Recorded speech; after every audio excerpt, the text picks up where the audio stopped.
verset 12. Mais pour raison de compréhension et de communication, nous allons juste lire le premier chapitre. Et aujourd'hui, j'ai la Bible Parole de vie. Je sais que la plupart d'entre nous, nous avons lu ces gants. Juge, le premier chapitre. Nous y sommes? Oui. J'ai parole de vie. Je lis au nom de Jésus. Après la mort de Josué, les Israélites consultent le Seigneur et ils lui demandent quelle est la tribu qui doit aller la première attaquer les Cananéens. Le deuxième verset, le Seigneur répond, c'est la tribu de Juda. Je livre le pays en son pouvoir. Sautons,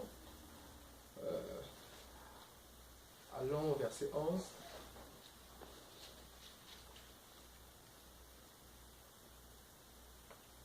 Au verset 11, de là, les hommes de Juda partent attaquer les habitants de la ville de Débir, qui s'appelait avant Kiriath Sefer.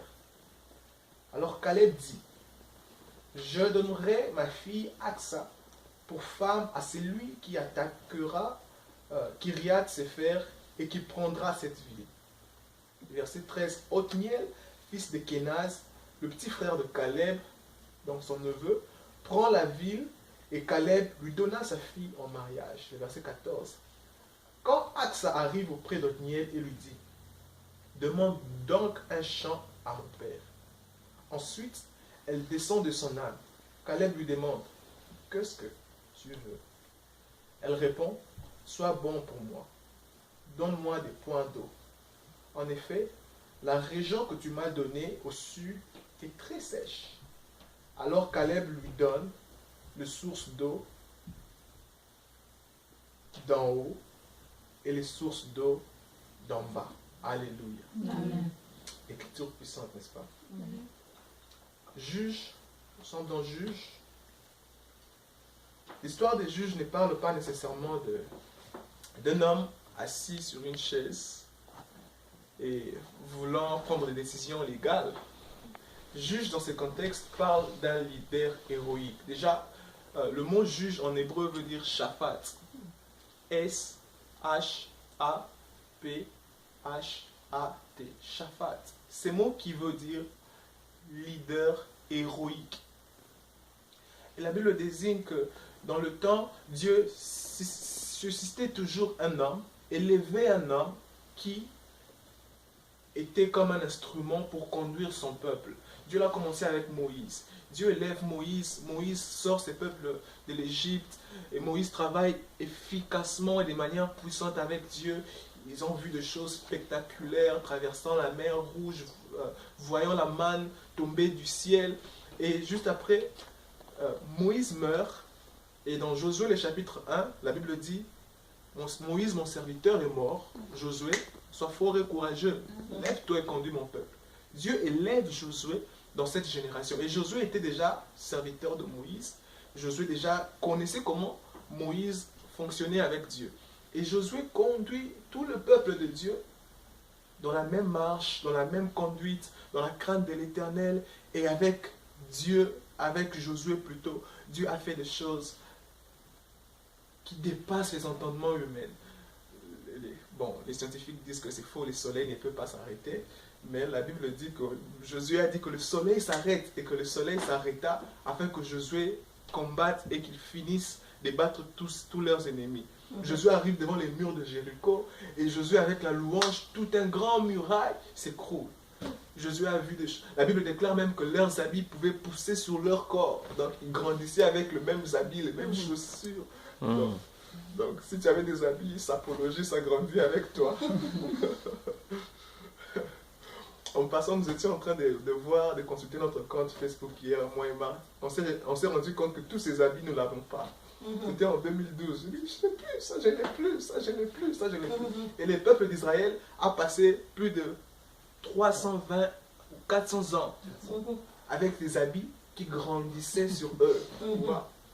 Mais moi, je me suis rendu compte que 5 ans passés, je n'ai plus les mêmes habits. Aucun d'entre eux n'existe. Je ne sais même plus, celui-ci était où, celui-ci était où, celui-ci était où.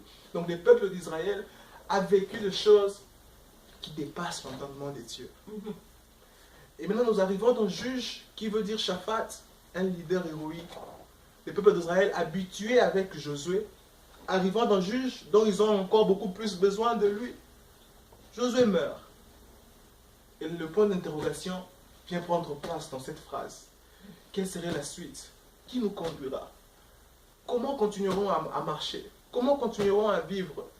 Qu'est-ce qui nous arrivera par la suite de temps? Mais j'aime quelque chose. C'est que Josué, en étant leader, n'a pas laissé des successions comme étant, n'a pas laissé une autre personne pour les succéder. Mais Josué a enseigné à tous les peuples la culture de consulter Dieu. Auparavant, Moïse partait consulter Dieu lui-même. Moïse allait à la rencontre de Dieu à la montagne lui-même.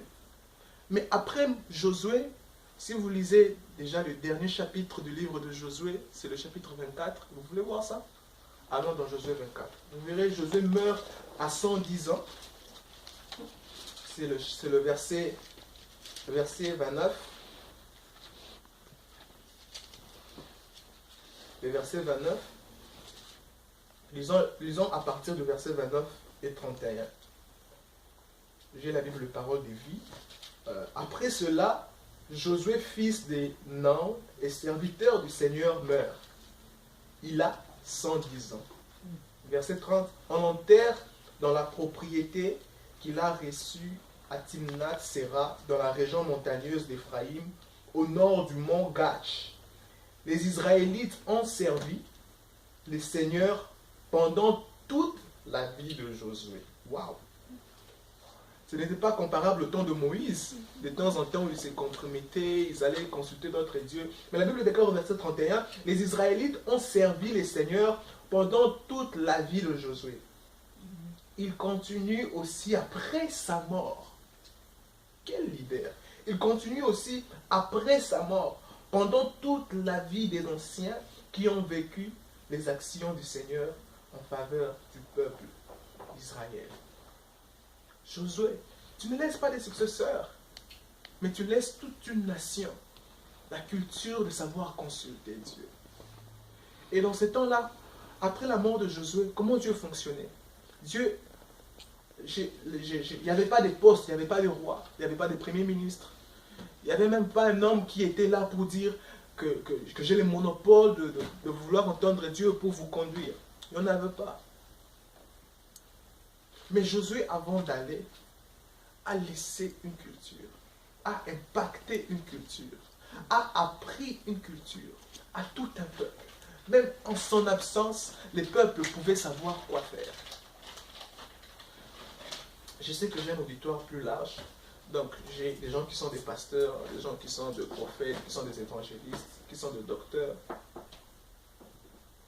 Très souvent les hommes, même les parents, grands frères, très souvent ceux qui sont un peu plus bas dans une dimension quelconque ou un domaine quelconque, s'approchent du plus haut pour poser la question, demander de l'aide, des orientations. Qu'en est-il quand vous n'êtes pas là? Parents par exemple, qu'en est-il quand vous n'êtes pas là auprès de votre fille, auprès de votre fils? Pasteur, qu'en est-il quand vous n'êtes pas là auprès de vos brebis? Prophète, qu'en est-il quand vous n'êtes pas là? Josué dit non, je ne veux pas que vous puissiez vous attacher à moi, même en mon absence. La mort dans ce cas ici peut symboliser beaucoup de choses. L'absence, mettons-les carrément l'absence. Ça peut être un voyage, ça peut être une mission, ça peut être que vous êtes en retraite en prière, ça peut être que vous n'avez pas de temps pendant ces temps-là.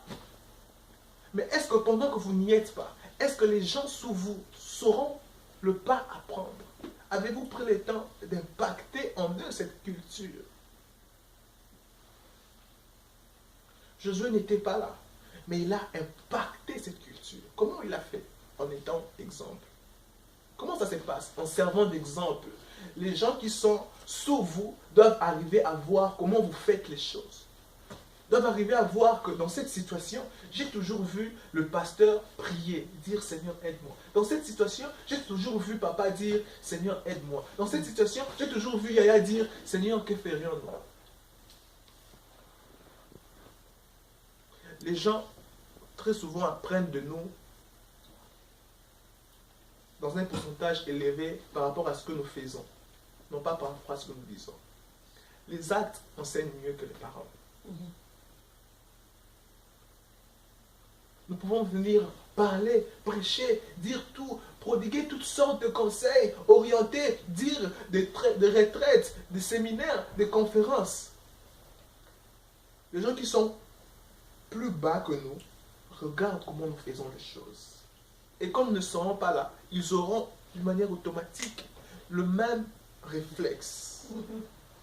Ils diront, oh, j'ai vu un jour maman faire ça. J'ai vu un jour papa faire ça. J'ai vu un jour mon pasteur faire ça. J'ai vu un jour même le prophète le faire. Le prophète, comment vous faites pour entendre Dieu? Pasteur, comment vous faites pour obtenir les directives de Dieu? Josué a dit non, je ne garderai pas secret à moi-même. Je veux l'impacter à toute la génération. Et dans le temps, j'ai dit que ces leaders n'étaient pas choisis par élection. Moïse n'a pas été élu par qui que ce soit. C'est Dieu qui l'a choisi. Josué, à son tour, n'a pas été élu par qui que ce soit. Moïse meurt et Dieu dit, Josué, mon serviteur Moïse est mort. Toi, lève-toi, dirige mon peuple. Dans ces temps-là, l'élection se faisait par Dieu, non pas par les hommes. Il y a des choses sur la terre dont l'élection se passe et se fait par Dieu. Par exemple, pourquoi vous êtes dans la famille dont vous êtes? Pourquoi vous êtes fils de cette famille? Pourquoi vous êtes père de cette famille? Qui vous a voté pour appartenir dans cette famille? Pourquoi vous êtes pasteur dans cette église? Pourquoi vous êtes prophète dans cette assemblée locale? Dieu vous a élu de manière stratégique afin que vous puissiez accomplir une tâche quelconque. Dieu vous a élevé leader dans cette assemblée, dans cette position, dans cette famille, pour que vous puissiez être, comme pour eux, un leader héroïque, leur conduire dans leur Canaan, dans leur terre promise.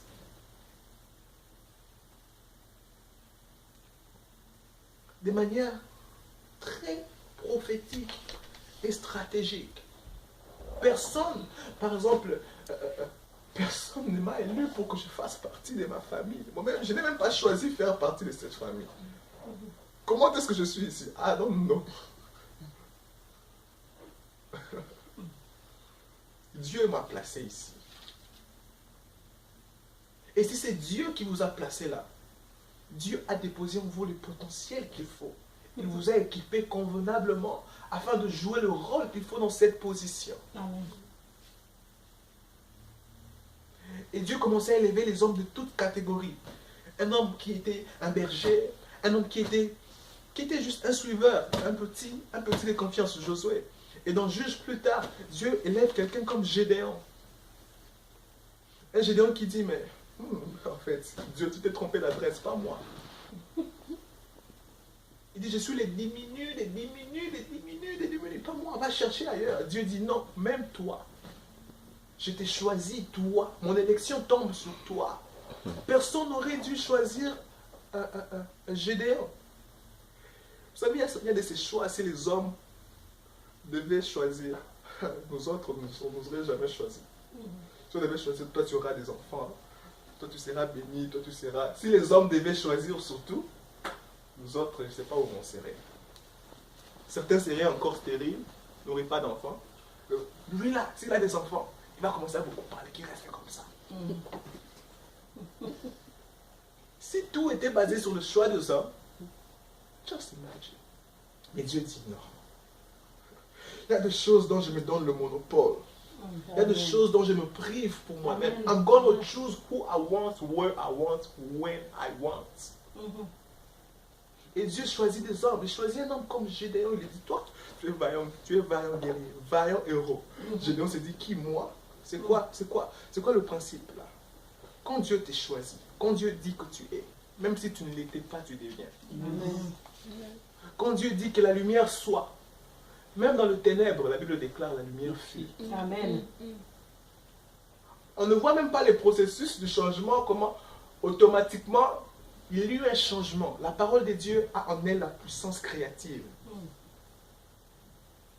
Quand Dieu dit que vous êtes dans cette position-là, leader, et que vous n'avez pas de potentiel, vous vous trouvez incapable, vous dites, mais par où je vais commencer? vous l'êtes, il mettra autour de vous des événements pour vous faire entraîner. Il vous fera passer par des circonstances afin que vous passiez par des pratiques, des stages. Avant que vous ne sachiez, vous serez un professionnel dans le leadership. Dieu lève plus tard un autre homme, dans Juge. Il lève Samson, un autre homme puissant. De temps en temps, Dieu s'est servi de ces temps, de ces choix pour élever des hommes en Israël. Et pendant qu'Israël avait vraiment besoin de Josué, Josué meurt, Josué n'est pas.